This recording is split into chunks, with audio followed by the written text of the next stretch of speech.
తమిళనాడు శాసనసభ ఎన్నికలు సమీపిస్తున్న వేళ తమ పార్టీ అభ్యర్థుల జాబితాను టీవీకే విడుదల చేసింది.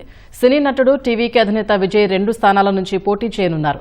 చెన్నైలోని పెరంబూర్తో పాటు తిరుచి ఈస్ట్ నియోజకవర్గాల నుంచి బరిలోకి దిగుతున్నట్టు విజయ్ ప్రకటించారు. ఈ మేరకు చెన్నైలో జరిగిన పార్టీ కార్యకర్తల సమావేశంలో అసెంబ్లీ ఎన్నికల్లో బరిలోకి దిగే అభ్యర్థుల్ని విజయ్ పరిచయం చేశారు. టీవీకే ప్రధాన కార్యదర్శి అధవ్ అర్జున విల్లివాక్కం నుంచి పోటీ చేయనున్నట్లు విజయ్ ప్రకటించారు.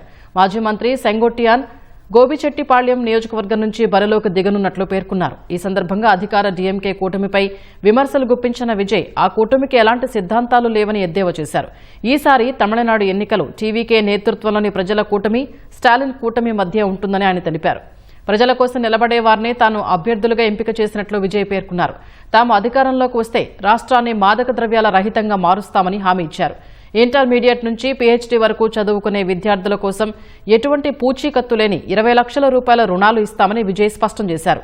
234 అసెంబ్లీ స్థానాలకు తమిళనాడులో వచ్చే నెల 23న ఒకే విడతలో పోలింగ్ జరగనుంది.